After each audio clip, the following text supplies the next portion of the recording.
Well, thank you all so much for continuing here as we are wrapping up our coverage here at the Rotunda. I have Kirk Randazzo here and Bob Oldendick joining us now. Thank you guys again so much for being here. Sure. As we're continuing to watch basically what we are just seeing right now on your screen. This is all of the senators, right? Yes. Okay, so this is all of the senators as we are seeing.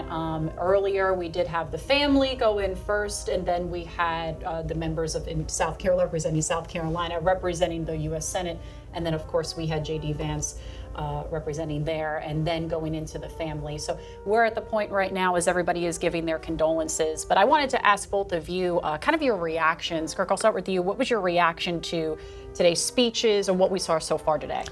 In my opinion, I think probably the most powerful came from the majority leader, Thune.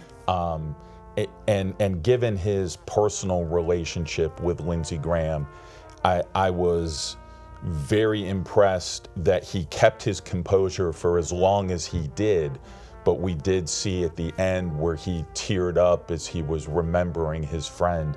And that to me, I think, speaks volumes about Lindsey Graham and the importance he placed on personal relationships.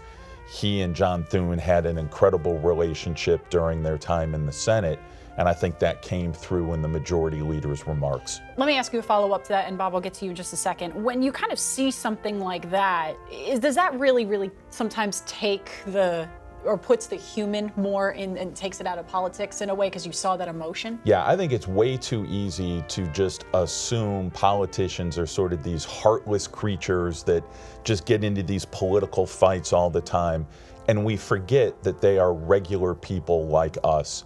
And especially in an institution like the Senate, where relationships and discussions and building things with people become so important, to see the human side of that institution, we don't often get that glimpse. And I think Thune very much embodied that in his remarks today. Bob, what was your takeaway? Well, I think we have to remember this is such a unique event for Senator Darline State like this.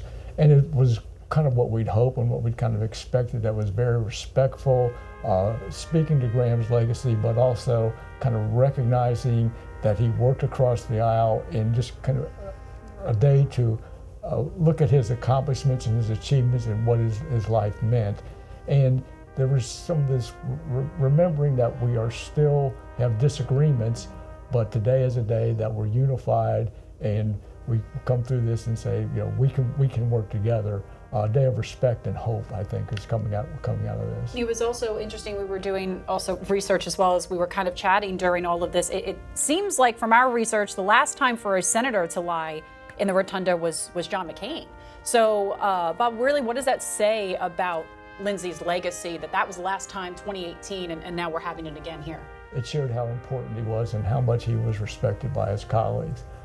He's had a great career, and since his death, I mean, a lot of the testimonials that have come out kind of go back to the whole kind of arc of his career from the House to the Senate, and just how important an actor he became both in national and international affairs. This is also interesting too. This does not happen for every senator, and I think that's something that we also need to mention too, is that it's not when every senator passes. This is so rare, as we were kind of talking about this too. So how, as we are still watching this, as people are still paying their respects, how do you guys think that viewers should really understand the importance of having this at the Rotunda, having these 48 hours of remembrance as we continue to remember this, because this is so rare for a senator? Yeah, as Bob said and as you just mentioned, this truly is unique. This does not happen often.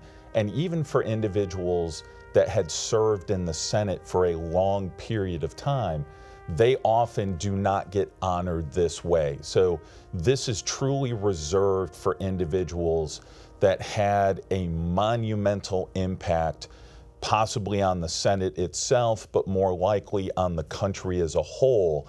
And I think that's the real kernel, the core of Lindsey Graham's legacy, was that over his entire period of time, he was one of the small group of people that were always in the conversation, rolling up their sleeves, getting stuff done.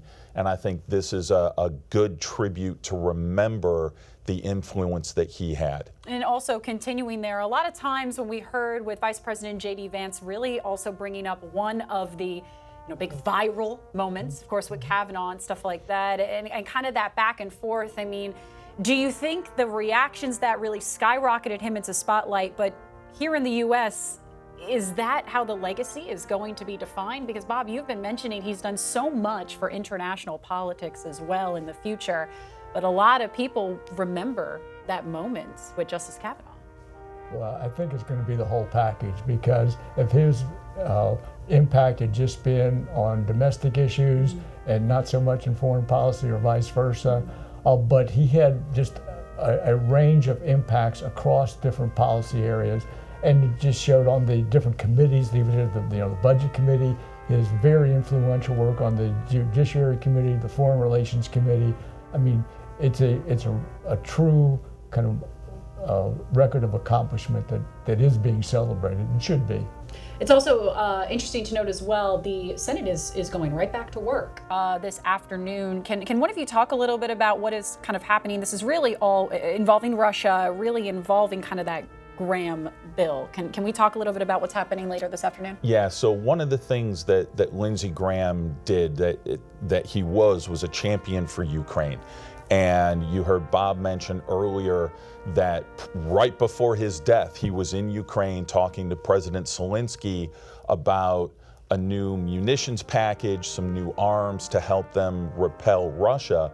And the Senate is going back into session this afternoon to essentially pass a new sanctions bill against Russia that they are now naming after Lindsey Graham because of his staunch support for Ukraine.